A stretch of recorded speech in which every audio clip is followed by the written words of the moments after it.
ago. Okay. And so, and I want to kind of give you that picture of it because, as you know, Scott said I could say more about the real estate thing and how you don't want real estate to just have houses and no bodies, that sort of thing. He said I could say a little more about it. I'm going to tell you the way I used to teach it when I taught at Baylor. And what I tell people is, the way to think about real estate is the boxes that hold the economy. Think about it that way. The reason you need houses is if you have people to live in them. The reason you need stores is if you have people to shop in them. The reason you need office buildings is somebody in there, industrial buildings, whatever. The reason you need restaurants, it doesn't matter, any of it. The reason you need the buildings is because there's somebody coming along to do something in that building. And you would never want to have an economy. Think about this. What if you had an economy that was just booming? Man, it was out the wazoo booming. Okay? And the reason it was booming was you were making a bunch of boxes. Now think about that for a minute. Your economy is absolutely booming because you're making a bunch of boxes. Then someday somebody wakes up and realizes, what are we going to put in all these boxes? That's what happened with the real estate bust in the 80s. You know, I mean, we went there, somebody looked around and said, there's nobody here for all this stuff. You're in that opposite situation. You're going to have, the people are going to be here, the dollars are going to be earned here, and you really don't have a choice. And you said that very well, Mr. Moon. They're coming. I mean, it's not like they're not coming. The choice you have is, are they going to come and live here and raise their kids here and go to school here and go to church here and shop here and eat here and be citizens, be civic leaders and promote this community? Because you're talking about a lot of high income earning people. And these are not people who come here and need something from you. These people who are coming here making six-figure incomes. You know, they're coming in here. Do you want them to be here and be a part of the community and be the kind of neighborhood Scott was talking about? Or do you want them to be 10 days on, 10 days off, make the money here, take it somewhere else and spend it? In the process, tear up your roads, tear up your infrastructure and everything else. Because it's going to be one or the other. You know, I mean, it's not like you can say, well, we're just not going to have any drilling out here. That's not going to happen, I promise you. And so it's a very different situation. And I'm going to say one more thing before I get the slides. And that's, I don't know how much y'all know about me, it doesn't matter. But I've been doing this, I know as young and good looking as I seem and everything, you're not going to believe this. But I've been doing this for 41 years. Okay? I was really young when I started.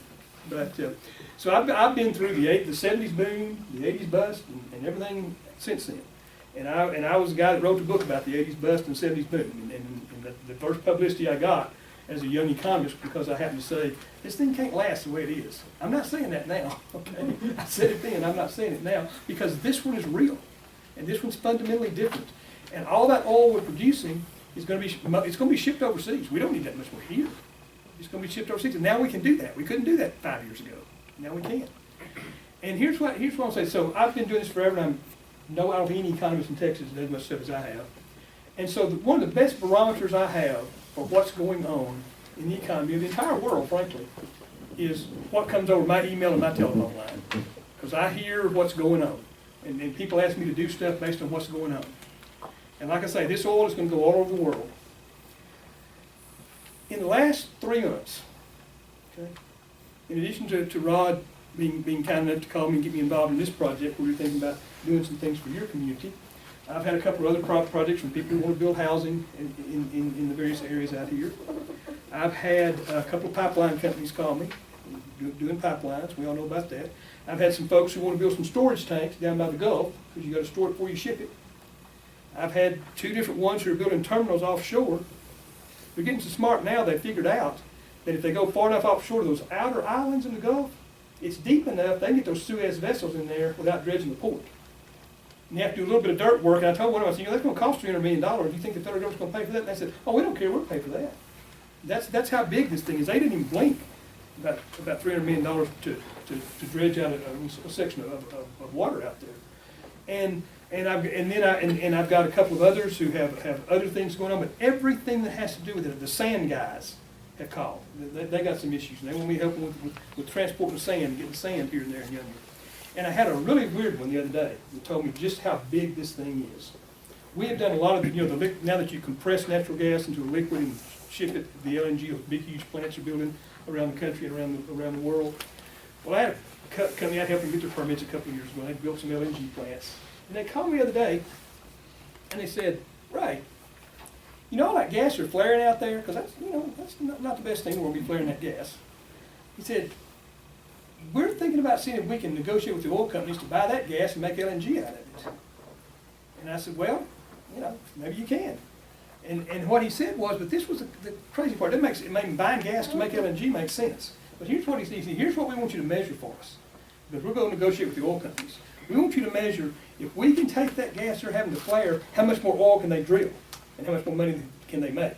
And they're thinking 3 or 4 steps down the chessboard about ways to leverage this thing. I have been doing this for 41 years, like I said, in basically every industry in every corner of this world. I have never seen anything like this. And you are the epicenter of it. Every one of them, you know, before I've been in these conversations, these 10 or 12 I just mentioned, before I'm in the conversation 5 minutes, I said, now you know this all about the Permian, don't you? I said, yeah, I got that. And they said, and man, we've got this stuff going in the southern Delaware Basin, and you wouldn't believe it, you know. So, I mean, this is where it's happening. This is the epicenter of the whole thing. U.S. oil production has basically doubled in the last few years. 62% of the new production has been from this area.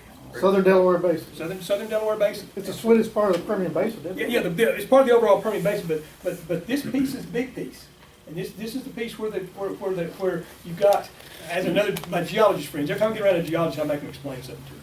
And here was another one. They were talking about the Eagle Ford and Bakken and Permian one day, because there was a few years ago those were the 3 places that made sense to drill. And I was talking to this guy about it, and he said, well, here's the deal. He said, the Bakken is like a really, really, really big 1-layer cake. So that layer, man, it is full of oil and gas. He said, and the Eagle Ford's the same way. It's like a big cake, big 1-layer cake, great big layer. He said, when you get out there to the Permian and the Delaware Basin, he said, it's an 8-layer cake. And every one of those layers is as big as those layers that you're seeing everywhere else. So there's, you know, it's a unique situation. It's one of those things that it took the technology getting to where it is today. It took a lot of things, and not only getting to the point you could frack, but the point you could frack for and make money $40 a barrel. And that took a few more years. It took a lot of things to happen to make this happen. And so then that brings up, okay, Rod called and says, you know, if we want to have this be a positive thing for our community, where we do gain good citizens and permanent housing and those kinds of things, we need to do some things, and we got some great planners working on it. And we need you to kind of tell us what might happen. And so we did that. We started with the Culbertson, Reeves, and Loving counties, simply because that's a place that makes sense to live here if you're going to work. I mean, that was the reason for that. But nothing fancier than that. We have some very, very big, huge economic models, and I don't want to go into a whole lot of detail about that. But basically, one of the things we have is what's called a state econometric model. That's kind of what I started with back in the 70s. And we can do these detailed forecasts, and they're not perfect, obviously. We don't know what's going to happen every day in the future. We don't know what's going to happen tomorrow, in Washington especially. But you know, we do a pretty good job. We've been doing it now for 40 years. We do a pretty good job of kind of saying, you know, what's going to happen under normal circumstances.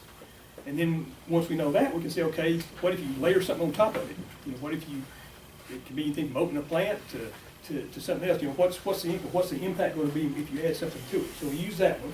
Then we got this other great big model that says, okay, that it gets you to add to it part. If you add something to it, what's that going to do? And then we've got another one that then can translate all that economics into real estate. And say, if those things happen, then here's how much you need in terms of housing, here's how much you need in terms of retail space and office space. Because as I said, the last thing you want is for the real estate to lead. You want the real estate to be because the jobs are here.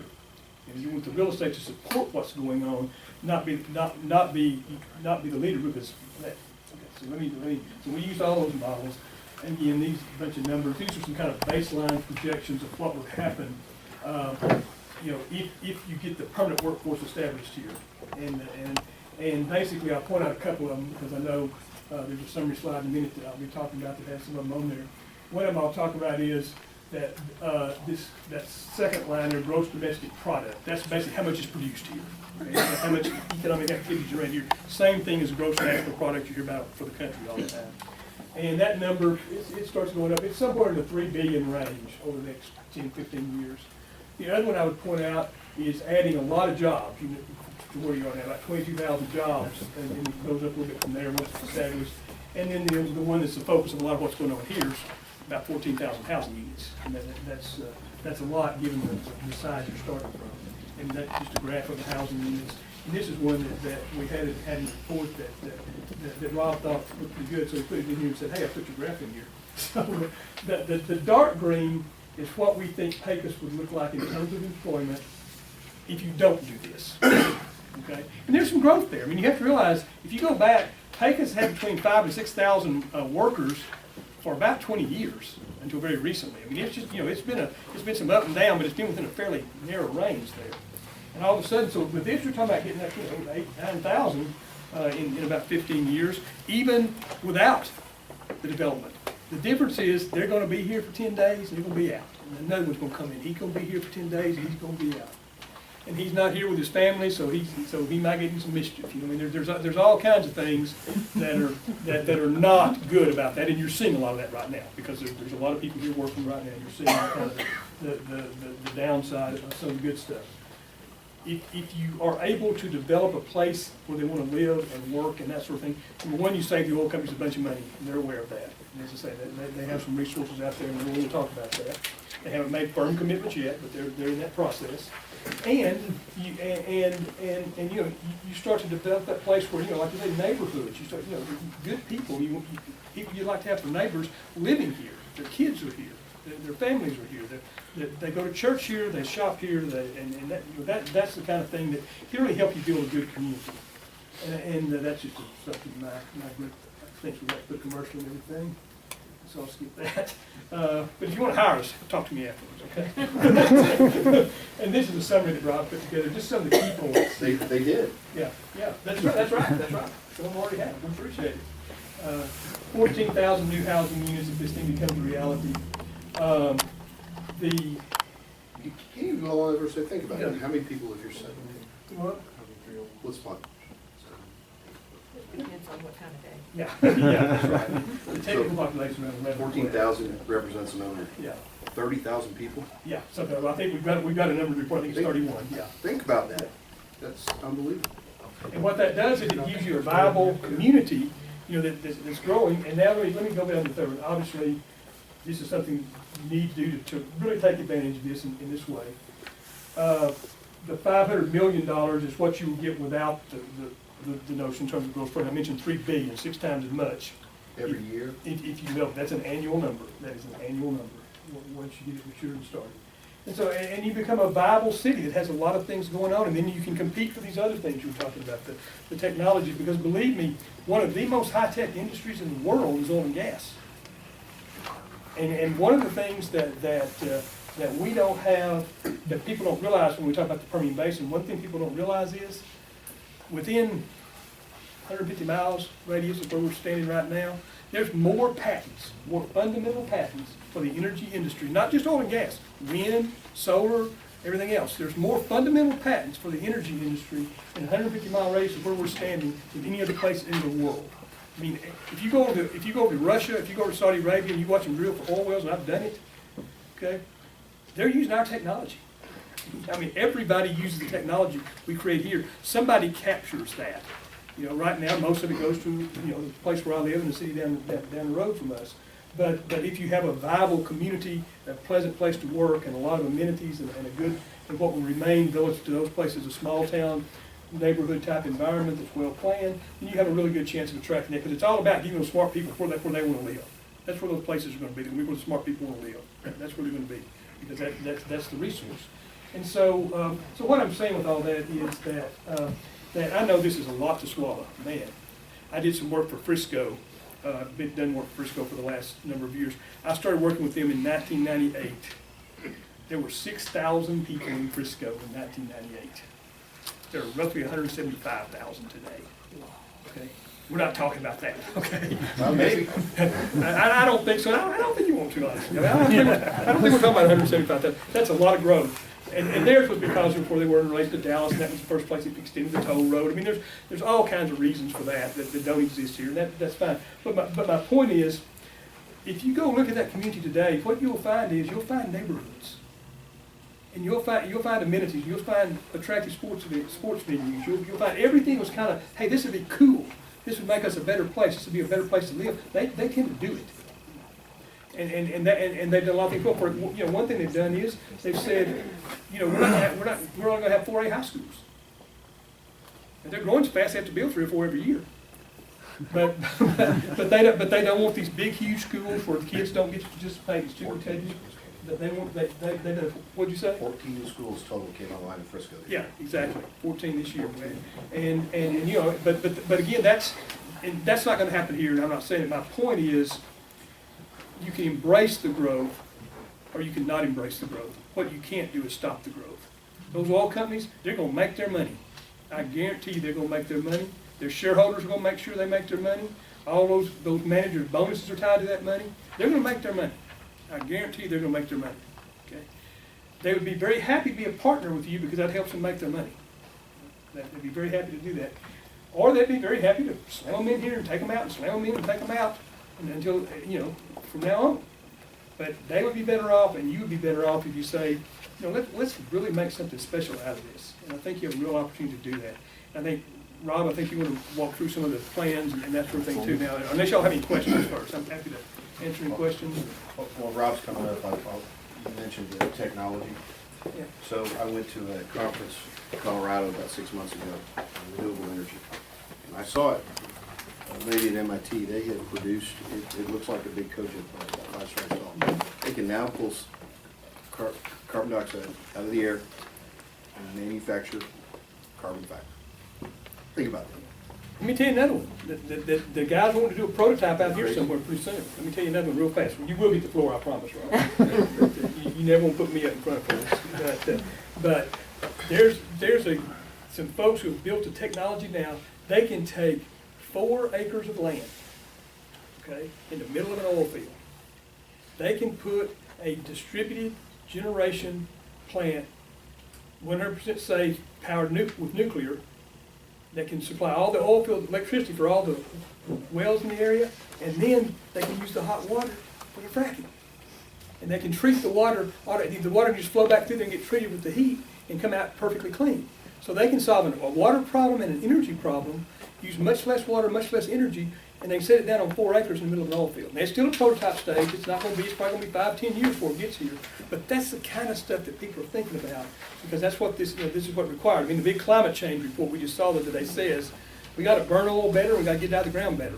You know, what it also says at the same time, because as Scott pointed out, there is not enough of any other kind of energy in the world besides hydrocarbons to run the world. There's just not. I mean, all the growth right now in the world is coming in the developing countries. 4, 5, 6, 7% a year they're growing, and all their growth is new stuff, making stuff, you know, where they need a lot of energy. 25 years from today, we're going to need as much energy in the world as all the energy we use now. We're going to need that much more, okay? And there's no other place to get it. Renewables be a part of it, a lot of things in that. But my point is, at the same time that climate report said, you know, you've got to do something about this. The other thing it said to the oil companies, if you want to keep making money, you got to figure out a way to do this.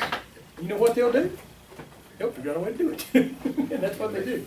But and that's going to bring a lot of opportunities. That's just one example of a technology that's probably going to be first manufactured and deployed here in the Permian Basin. The kind of opportunities that can be presented if you have a real viable community here where people want to live. Let me say more direct. Mayor, you could be the mayor over the time when people look back, when Pegasus became a technology center, global technology center. Think about that. You already are. It's a question of capturing and keeping it. Yeah. Any other questions for me? You finally get the floor. As Scott mentioned, I'm Rob Harson's Gateway Planning, did the urban design on this project. And before I lose this thought, Ray had mentioned Frisco, and I think that's besides the growth pressures and the rapid growth, I think there's another important point there. In addition to the forethought and the planning and new communities they had, they've also shown a lot of attention to their downtown. We worked on the downtown plan that just wrapped up, both the historic Main Street and the adjacent neighborhoods. And I think it's a really good example of showing how you can have that rapid growth but not lose the character and have attention given to both of those things. So as Scott was talking, we all had kind of ideas in our head when we talk about these neighborhood concepts and different housing types. And there's those core elements that we use in our planning, you know, through our experience working across the state and in country. these core elements that we try to implement in all of our plans, and it ends up manifesting itself in different ways in different places. But there's certain things like a hierarchy of streets, a range of housing types, that when we started here, we tried to implement some of those elements. So this was the initial concept plan, trying to just break down this 3,500 acres into smaller chunks, looking at what uses would go where, how all the pieces would fit together. We focused in the greatest amount of detail on phase one, which is about 700 or so acres. The core piece is 513 acres that the city currently owns. This is along the I-20 frontage, and then State Highway 17 is there on the right-hand side, just to orient you. So those different colors, I know it's hard to read, and this PowerPoint will be posted on the city's website, I believe, so you can look in more detail. But those colors represent different uses. The tan and brown colors are residential uses. The blue is civic. Red is commercial or retail, restaurant. And purple, light industrial and flex office. Also want to reinforce that this is an example of based on the market study, what the demand is, the frontage is, those sorts of constraints and opportunities, what a likely build out may be based on the information we have. Of course, when things actually develop, it'll look quite different, but what we wanted to do is convey the range of options and some of the things that may be appropriate here. Some probably won't be built, some things maybe we haven't conceived of will be, but we wanted to do an illustrative example of what a likely scenario might be.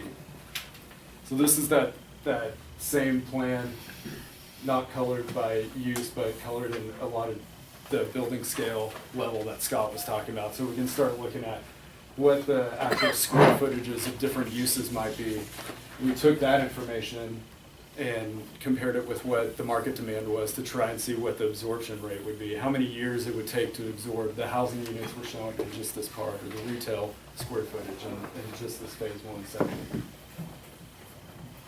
As Scott mentioned, the walkable neighborhoods, and we use walkable as kind of a term of just somewhere you would be comfortable moving around on the street. Of course, walking is not the only option, but something that's digestible now, where you can move around within several blocks, have some level of mixed use to one degree or another within those areas. So roughly broke this area up into 4 different what we call villages. That are roughly a quarter mile, so walking distance from one side to another, anchored by a range of different uses. So this area on the farthest east side, closest to 17, just called the corporate village. Based on the proximity to 20, we felt like it was most appropriate for some office. So we show office there at the top, and then a range of housing types. As Scott mentioned, affordability is not just, yes, we need to provide more supply, but also have a range of different sizes, a range of different price points. And so that's kind of what we're trying to show here. Multifamily, large lot, townhomes, something for everyone, different stages of life. So just to orient you a little bit, there in the bottom right hand corner is a matrix that shows the amount of square footages or units per use, and we can maybe talk about those as a total. Yeah, can I talk about something real quick? One of the things that, do you see how we encourage the parking to be not just at the sidewalk, not just sort of hodgepodge wherever the buildings just dropped? We set that up so that the buildings frame the sidewalk, start to create some shade, verandas, things like that. Shade's important here. It's got to be, we've got to create environments where you want to, even if you just go for 2 blocks, that's a game changer, right? There's so much demand for good restaurants and bars. Good grief, what if you don't drink and don't want your kids? Church next. There you go, right? So, and that was about as far as you can walk, right? Yep. And want to walk. Or stumble from one to the Right. So, council, so we're gonna recreate that.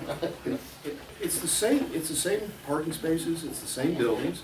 It's just laid out so that a human being feels like they're welcome. Yeah, frankly, it's going back to a lot of the building patterns that we have out on Oak Street, how we used to build. So, the next village further to the west is we call the entertainment village. What we're showing here is perhaps sports facilities for the school district shared open to the public. Could be a possible use. Also, movie theater, a cluster of restaurants there. The pointer doesn't work on the TV, but they're kind of in the top middle. There's some restaurants clustered around open space with some office. Try and create a regional destination for some really cool sit-down restaurants. Help serve the lunch crowd for office, but also nighttime uses by everyone. Frankly, everyone in the city and beyond, because there's not this type of regional restaurant destination right now. Healthcare, having medical office, retail associated with that, have professional office, and then once again, a range of housing types within walking distance of there. This is, there in the center, that one green area is an example of how to have a larger neighborhood park that's right in the middle of residential, but also ties together with some of the commercial spaces. In those larger residential blocks, you also have smaller green spaces that are shared by people in the neighborhood.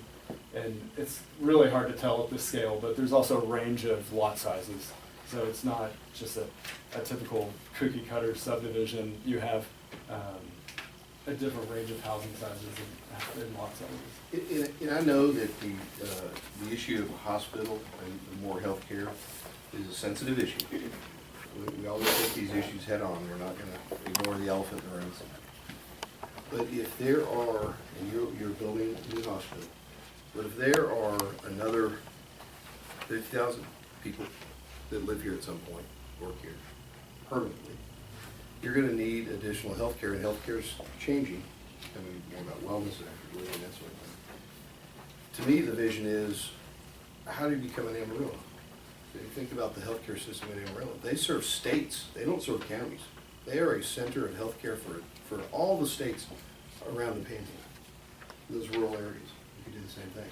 So this is just a concept to suggest that that's an opportunity. So I know there's a sensitivity, and this is a long-term vision. This is not something that will happen overnight. It may never happen. It doesn't necessarily have to happen. But I think you're going to find demand for healthcare that's going to outstrip the new hospital at some point. And everybody needs healthcare.